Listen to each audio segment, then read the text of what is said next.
pola makan nyadahar orang. Oke, jangan lama-lama, kita bahas sekarang.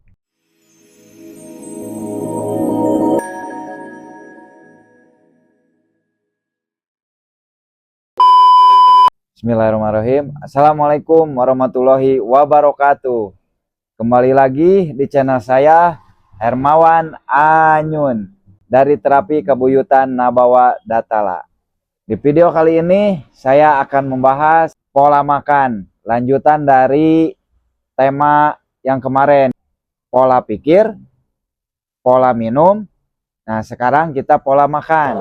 Saat acan kena video nak, kade ulah hilap. Subscribe, like, komen, share, dan bunyikan loncengnya.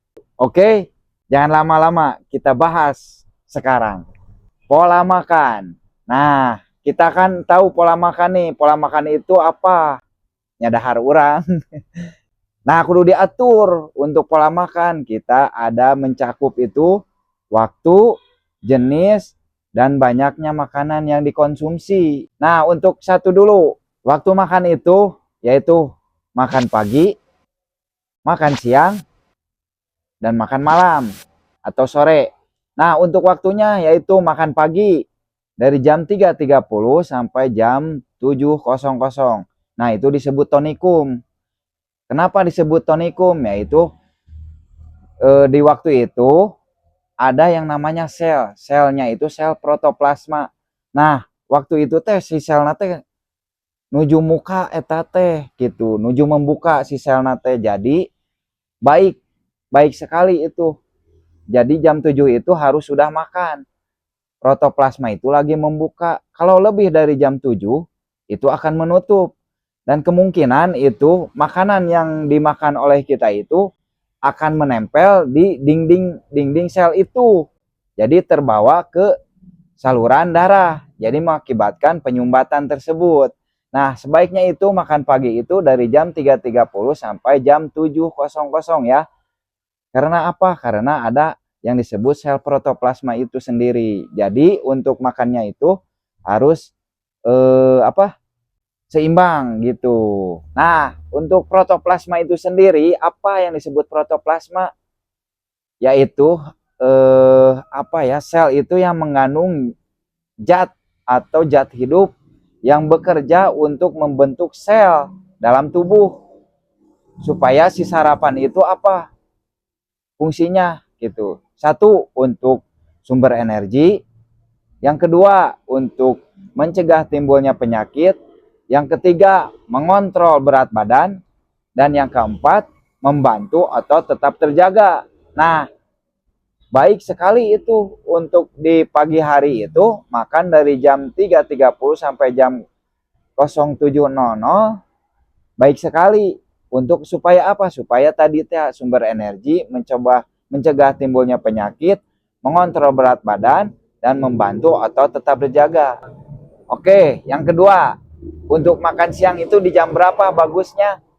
Nah, saya kasih tahu untuk makan siang itu di jam 11 sampai jam 13 atau dari jam 11 siang sampai jam 1 siang itu disebut balancing.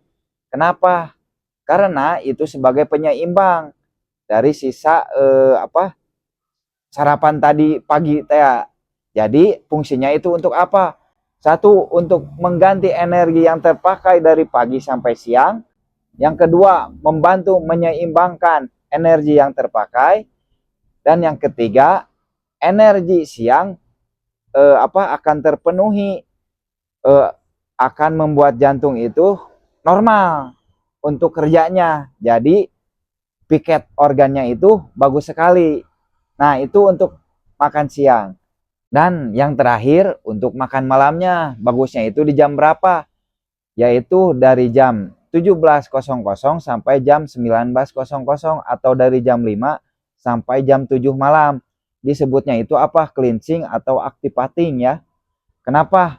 Karena di situ untuk satu, untuk membantu proses regenerasi sel, dan yang kedua untuk membantu menjaga kerja usus, dan yang ketiga sebagai persiapan cleansing sel di pagi hari nanti sesudah bangun tidur. Nah, itu Jika makan malam itu lebih dari jam 19.00 atau lebih dari jam 7, itu akan si selnya itu akan susah istirahat tuh si ususnya itu. Jadi kerja ususnya itu berkurang. Kenapa? Karena terus bekerja gitu. Jadi harus diseimbangkan atau harus diberhentikan dulu. Supaya apa manfaatnya? Satu, mengurangi lemak LDL, dan kedua untuk mencegah meningkatnya kadar gula atau glukosa ya. Nah, itu untuk waktu-waktunya ada makan pagi, makan siang, dan makan malam. Untuk jenis makanannya yaitu ada rasa gitu. Dari rasa itu jenisnya apa? Asam, asin, manis, dan pahit. Kalau kita misalkan kelebihan dari asam dan akan yang terganggunya itu apa? Satu, liver dan kandungan empedu. Kalau asam itu asin, gangguannya apa? Ginjal, kandung kencing, paru-paru, dan usus besar. Yang ketiga manis. Apa itu gangguan di sistem tubuhnya? Satu, lambung, dan kedua limpa. Dan yang terakhir itu pahit tuh. Pahit itu yang dihasilkan oleh kopi, rokok, dan obat kimia. Sistem yang terganggunya itu satu, jantung, selaput jantung, teri pemanas, dan usus kecil. Nah, itu untuk jenis makanannya. Dan sekarang jumlahnya. Jumlah makanan yang dikonsumsi harus sesuai dan seimbang, menyesuaikan dengan kerja sistem tubuh kita. Tah, eta meureun dari pola makan yang harus diperhatikan. Karena apa? 90% pola makan yang harus terjaga itu baik sekali untuk tubuh kita. Demikian pemaparan video kali ini tentang pola makan, supaya kita terjaga dari pola makannya. Mudah-mudahan bermanfaat bagi kita semua ya. Sekian video kali ini, dan ditunggu ya untuk video selanjutnya ada di pola tidur. Sekali deui, tong hilap, tong bosen-bosen, di subscribe, di like, di komen channel ieu, dan bunyikan loncengna. Hapunten bilih aya kata-kata anu kirang sae, dihapunten pisan. Hatur nuhun ti abdi. Salam sehat sadayana. Wabillahi taufik wa hidayah.